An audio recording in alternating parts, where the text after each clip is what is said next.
எங்கே டைரக்ட் பண்ணுன்ற இன்ட்ரெஸ்ட் சுகன்யாக்கு வந்தது? நானும் ரேவதியும் ஒரு வாட்டி வந்து ஸ்டேஜில் பண்ணலாம், ஏதாவது யூனோ ஃபிலிம்ஸ் பற்றி பண்ணலாம் அப்படின்னு ஒரு பேச்சு வந்தது. அதில் பிளாக் அண்ட் ஒயிட்லாம் பண்ணலாமே, பண்ண முடியுமா எல்லாம் கேட்டாங்க. எனக்கு கட்டாயம் பண்ணலாம், எனக்கு லைட்டிங்கில் கொஞ்சம் அனுபவம் உண்டு ஸ்டேஜை பண்ணதுனால.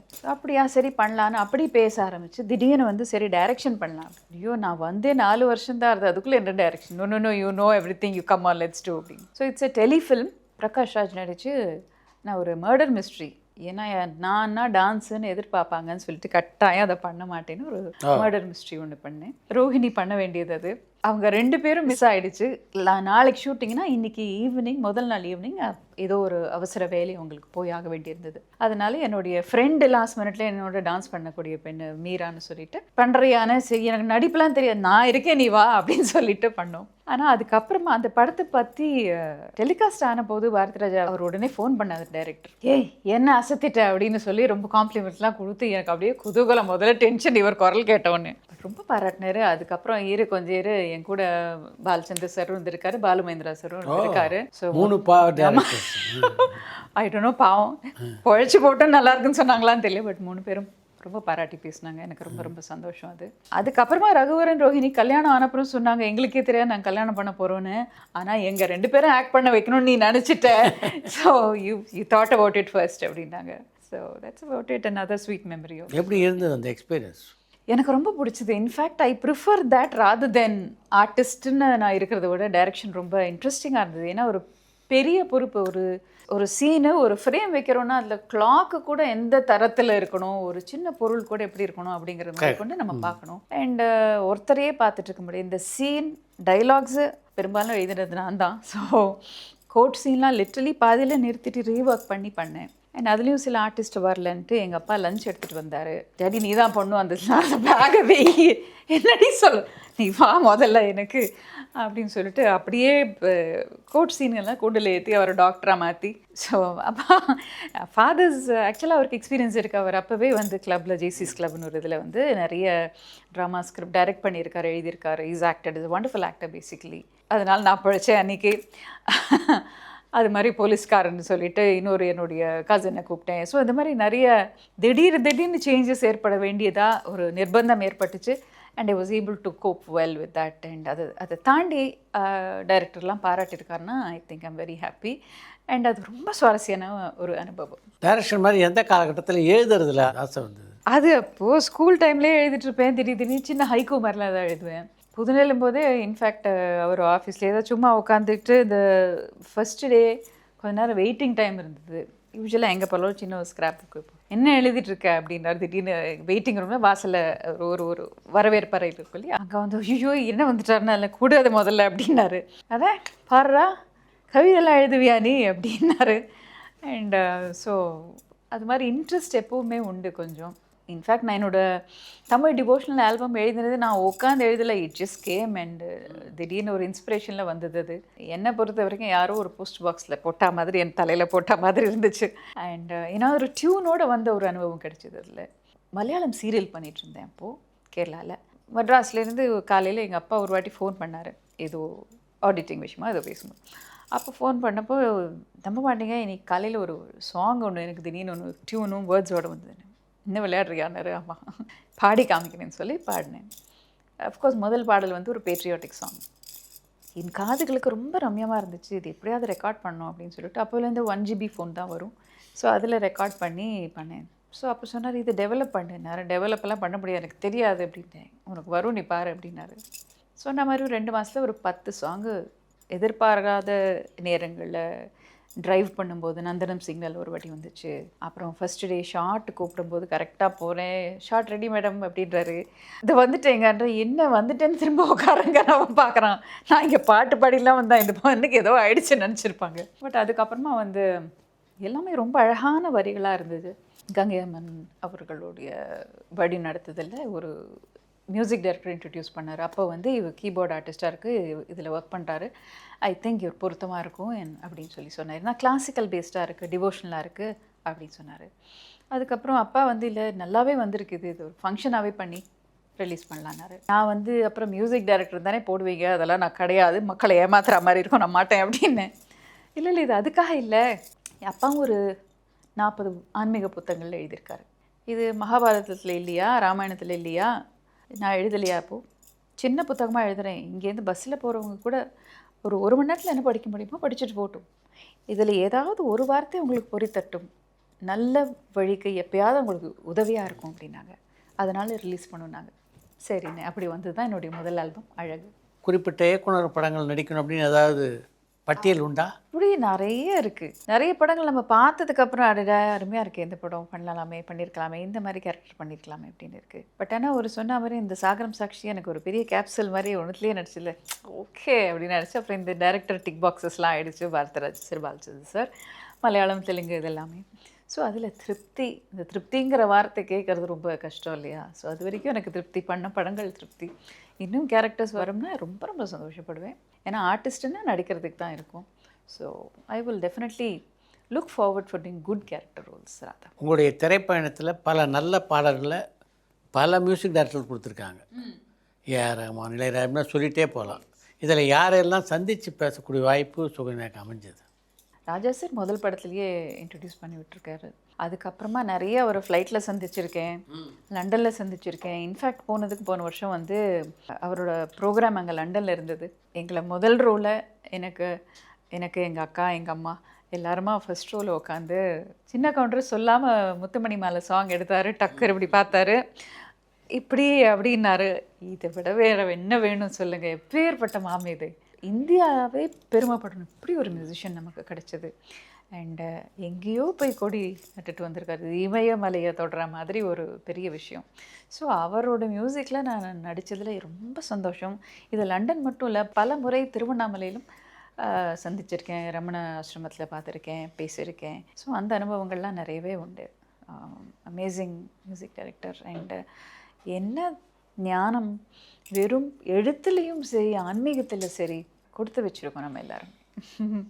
சுகன்யாக்கு ஆன்மீகத்தில் மிகுந்த நாட்டம் உண்டா? அது இல்லாமல் இருக்க முடியாது. நம்ம எல்லாருமே சின்ன ஒரு ஔவையார் பாடலேருந்து பாரதியார் பாட்டெல்லாம் கேட்டு தான் வந்திருக்கோம். நம்ம தமிழில் குறிப்பாக சொல்லணும்னாக்க நமக்கு தான் இந்த நால்வர்னு சொல்கிறோம் இல்லையா, 63 நால்வர்னு சொல்கிறோம், இல்லை ஆழ்வார்கள் சொல்கிறோம். இது எல்லாருமே எல்லா காலகட்டத்திலையும் நம்ம தமிழோட கடவுளோடு சேர்ந்து தான் நம்ம எல்லாருமே பயணிச்சிருக்கோம் அப்படிங்கிறதுக்கு நிறைய ஆதாரங்கள்லாம் இருக்குது இல்லையா. இது இவங்களோட பாடெல்லாம் இன்றைக்கி எடுத்து ஸ்கூல் பாட்டில் கூட இருக்குது அப்படின்னா கூட அதில் ஒரு தேசியம் இருக்கும், இல்லை ஒரு தெய்வீகம் இருக்கும்.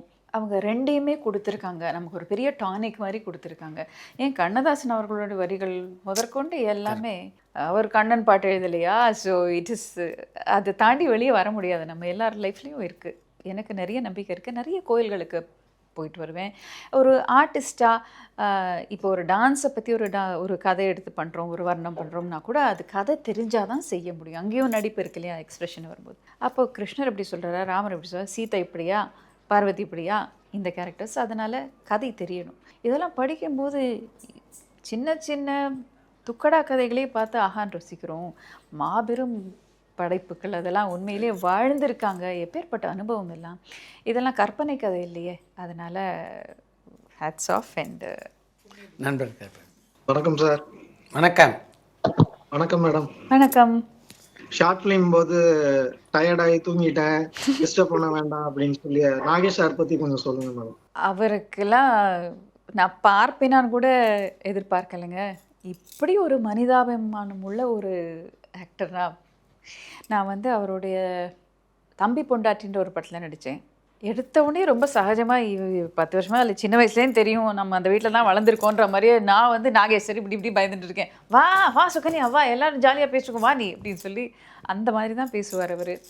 அதே மாதிரி என்னுடைய அழகு ஆல்பத்துக்கு நான் வந்து கூப்பிட்டேனே தவிர அவர் வருவார்லாம் எதிர்பார்க்கலை. கரெக்டாக முன்னாடியே வந்தார், ஃப்ரண்ட் ரோவில் சென்டரில் உட்காந்ததும் ரொம்ப ஹாப்பி. நான் பேசுகிறேன், எனக்கு கட்டாயம் உன்னை பற்றி பேசணும் அப்படின்னாரு.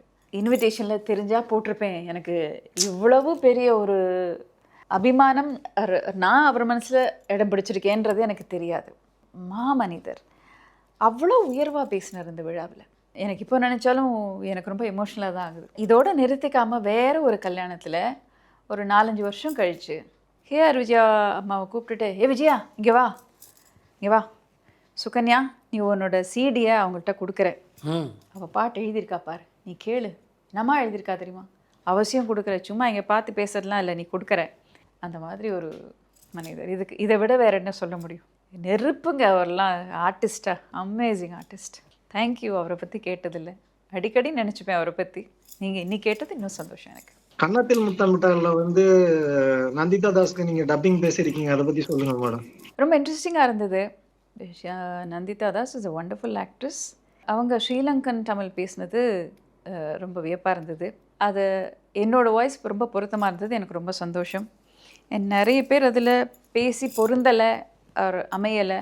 என்னோடய ஸ்லாங் எல்லாருக்கும் பிடிச்சதுன்னு சொன்னது இன்னும் சந்தோஷம். இன்ஃபேக்ட் அதில் ஒரு அசிஸ்டன்ட் டைரக்டரும் இருந்தார், ரொம்ப சீனியர், கொஞ்சம் முதியவர் தான், வயசில் பெரியவர். அப்போ அவர்கிட்ட தான் கேட்டேன் நான், இது வந்து நீங்கள் சில விஷயங்கள்லாம் எங்கள் அசிஸ்டன்ட் டைரக்டர்ஸ் வந்து மனசை மாற்றி உங்களை கம்பல் பண்ணி மாற்றிட்டாங்களே ஸ்கூல்லுன்னு சிரிச்சிட்டாரு. ஸோ அந்த மாதிரி சந்தோஷமான நிகழ்வு. ஒரு டப்பிங்னா நம்ம டயலாக் பார்த்தோம் பேசினோம் அப்படின்னு இல்லாமல் அங்கே கூட ரொம்ப சகஜமாக சுவாரஸ்யமாக பேசின அனுபவங்கள்லாம் இருக்குது.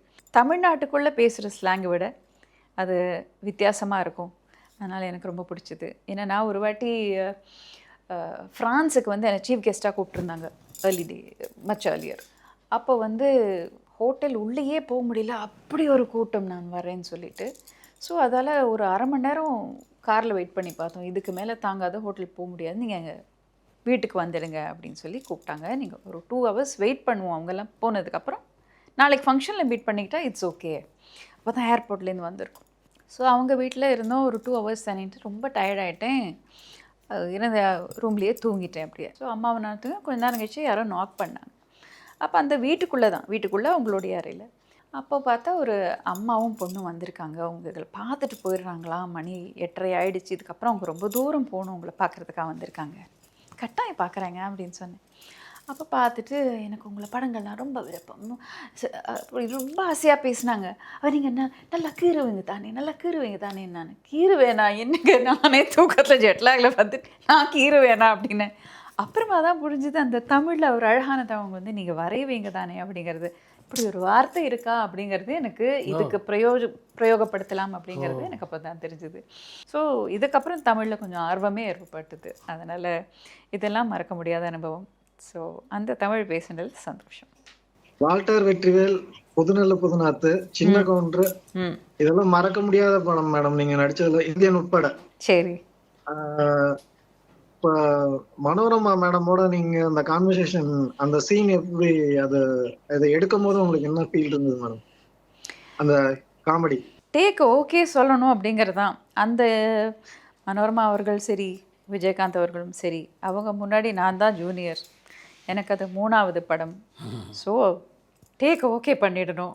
முதல் படத்துலலாம் பெரும்பாலும் ஒரே டேக்கில் தான் ஓகே பண்ணியிருக்கேன். ஐயோ இது பண்ணணுமே அப்படின்ற ஒரு பயம் இருந்தது. அது இன்னை வரைக்கும் பேசப்படுறீங்களே அப்படின்னாக்கா அவங்க எல்லாருக்கும் என்னுடைய நன்றி. So that's about it. சுவாரஸ்யமான அனுபவம் தான். நன்றி. கண்டிப்பாக ஒரு நடிகையாக இருக்கிறது உங்களுடைய நாட்டிய நிகழ்ச்சிக்கு கூடுதல் வரவேற்பு பெற்று தருதா? கட்டாயம் இருக்கும். அது இல்லாமலும் அதுக்கு முன்னாடியே நான் ஸ்கூல் படிக்கும்போது நிறைய நிகழ்ச்சிகள், டான்ஸ் ப்ரோக்ராம்ஸ் பண்ணியிருக்கேன். இன்ஃபேக்ட் 10th +2 இதெல்லாம் வந்து இன்றைக்கி பார்க்குறோம் ஒன்று அப்படின்னுவாங்க. ஏன்னா நிறைய ப்ரோக்ராம்ஸ் இருக்கும். சென்னை மட்டும் இல்லை, பாண்டிச்சேரி, ஹைதராபாத், கல்கட்டா, டெல்லி, பாம்பே, ட்ரிவாண்ட்ரம், எல்லா ஊர்லேயும் பர்ஃபார்மன்ஸ் நிறைய கொடுத்துருக்கோம். அது போக நான் 87ல் ரஷ்யாவில் பெர்ஃபார்ம் பண்ணியிருக்கேன், 88ல் ஜெர்மனியில் பண்ணியிருக்கேன். அப்போல்லாம் 9th 10th இப்படி தான் படிச்சுட்டு இருந்தேன், 11th படிச்சுட்டு இருந்தேன். ஸோ ஃபாரின் ப்ரோக்ராம்ஸும் நிறைய வந்திருக்கு. ஸோ அப்போவே இன்ஃபேக்ட் ரஷ்யாவில் பண்ணும்போதெல்லாம் ஒரு நிகழ்ச்சி முடிச்சுட்டு அத்தனை பேர், ஒரு 100 பேர் 150 பேர் சூழ்ந்துருவாங்க. ஆர்டிஸ்ட் ஆகிறதுக்கு முன்னாடி ஆட்டோகிராஃப் சைன் பண்ணது நாங்களாம் தான் நினைக்கிறேன். ஸோ அந்த அனுபவம் அங்கேயே ஒரு கோடி காமிச்சிடுச்சு. ஸோ ஆர்டிஸ்ட் ஆனதுக்கப்புறம் அந்த அனுபவம் கிடைச்சிது. இது டெஃபினெட்லி என்ஹான்ஸ் ஆகிருக்கு ஆர்டிஸ்ட் ஆனதுக்கப்புறமும். அதனால் நிறைய கான்ட்ரிபியூஷன்ஸ் பண்ணியிருக்கோம். இப்போது யூகேல சரி, யூரோப்பில் சரி, அதுக்கப்புறம் கல்ஃப் கண்ட்ரீஸில், யூஎஸ்ல நிறைய ப்ரோக்ராம்ஸ் பண்ணி ஃபண்ட் ரைசிங் ப்ரோக்ராம்ஸ்லாம் பண்ணியிருக்கோம். இன்ஃபேக்ட் கார்கில் அதுக்கெல்லாம் கூட எனக்கு தெரிஞ்ச 12,000 அவங்க ஒரு பணமே கலெக்ட் பண்ணி கொடுத்துருக்காங்க. யூனோ அந்த டைமில் இட் வாஸ் பிக் மணி. நிறைய கோயில்கள் அப்ராட்லேயும் ஃபண்ட் ரைசிங்க்கெல்லாம் நிறைய கலெக்ட் பண்ணி கொடுத்துருக்கோம். ஸோ உங்களால் மறக்க முடியாத ரசிகர் அப்படின்னா யாரை சொல்வீங்க? முதல் படத்திலிருந்து தொடர்ந்து எனக்கு தெரிஞ்ச அன்டில் குவைட் ரீசெண்ட்லி வரைக்கும் தயாளன் அப்படின்னு ஒரு ஃபேன் ஒருத்தர் இருந்தார். அப்புறம் இப்போ வரைக்கும் அருமை. அவர் வந்து ஒரு ஸ்டேஜில் வந்து அந்த ஃபேனுங்கிறதுக்கு அவர் கார்டை கூட போடுவாராம்மா தேட்டரில். ஸோ அது நிறைய பேர் இருக்காங்க. ஒரு 25 லெட்டர் வரும், ஒருத்தரே எழுதியிருப்பாங்க உங்களுக்கு இத்தனை வாட்டி அர்ச்சனை பண்ணோம் அப்படின்வாங்க. ஒரு ஸ்டேஜில் ரத்தத்தாலலாம் லெட்டர் எழுதினோடனே ரொம்ப அப்செட் ஆகிடுது மைண்டு. இப்படியெல்லாம் இருப்பாங்களா, இது பண்ணக்கூடாது அப்படின்னு சொல்லிட்டு. ஒரு சமயத்துக்கு படம் பொழுதுபோக்காக பார்க்கணும், இவங்க நல்ல விஷயங்கள் சொன்னால் இவங்களை பார்க்கலாம், இவங்களை ஃபாலோ பண்ணலாம், இவங்கெல்லாம் கடவுள் அப்படிங்கிற வரைக்கும் மக்கள் பார்க்கக்கூடாது. ஏன்னா அதை தாண்டி பார்க்க வேண்டியது உங்களுடைய பெற்றோர்களையும் உங்கள் குடும்பத்தையும் உங்கள் நாட்டையும். அந்த மாதிரி ஒரு நல்ல விஷயங்களுக்கு அந்த உத்வேகத்தை அவங்களுடைய நேரத்தை செலவிட்டால் நல்லது அப்படிங்கிற ஒரு ஆதங்கம் இருக்குது. அது பல பேர் ஃபாலோ பண்ணுறாங்க. இன்னும் சில பேர் வரும் சந்ததியினரும் கொஞ்சம் அதையும் யோசித்து பண்ணாங்கன்னா ரொம்ப சந்தோஷப்படுவோம். ஏன்னா இந்த மாதிரி மனிதர்கள் உலகத்தில் எங்கேயுமே கிடையாது, நம்ம மக்களே அல்லாதி. So I'm sure they'll follow in the right track. எந்த காலகட்டத்தில் பாட்டு கற்றுக்கிட்டீங்க? ஸ்கூலில் சின்ன வயசுல இருந்தே. அப்போ வந்து ஸ்கூல்லேயும் இருக்குது, ப்ரைவேட்டாக நான் வந்து வாணிஜ்யராம் அவர்களுடைய சிஸ்டர் லலிதா பஞ்சநாதன் அவங்கள்ட்ட கற்றுக்கிட்டேன். என்னுடைய சகோதரியும் நானும் சேர்ந்து அவங்கள்ட்ட பாட்டு கற்றுக்கிட்டோம். அதுக்கப்புறம் கலாட்சேத்திரத்தில் டான்ஸ் கற்றுக்கிட்டோம். அப்புறம் அம்மா விட மாட்டாங்க, டெய்லரிங், ஒரு ஹிந்தி கிளாஸ், இப்படி வரிசையாக நல்லா இருக்கும் எல்லாம் பண்ணோம். பட் எல்லாத்துக்கும் அதுக்கப்புறமும் we would work on that. And ரொம்ப ரொம்ப இனிமையாக பழகக்கூடியவர், குழந்தைகளுக்கு ஏற்ற மாதிரி எப்படி சொல்லிக் கொடுக்கணும், அந்த மாதிரி ரொம்ப வண்டர்ஃபுல் பர்சன். சிஸ்டர் பெரிய சிங்கர் வாணிஜ்யராம் அப்படிங்கிறதுல ஒரு அட்வான்டேஜ் எடுக்கிறதோ அப்படிலாம் கிடையாது. அவங்க ரொம்ப நேர்த்தியான ஒரு பெண்மணி. இப்போ இல்லை, மறந்து விட்டார்கள். இருந்தாலும் பெரிய மரியாதை அவங்க பேரில் உண்டு. இந்த நிகழ்ச்சியை கூடிய ஒரு பாடலோட நிறைவு பண்ணலாமா? அம்மா உலகம் அழகு, ஏதிலும் அழகு, இயற்கை அழகு, அம்மா.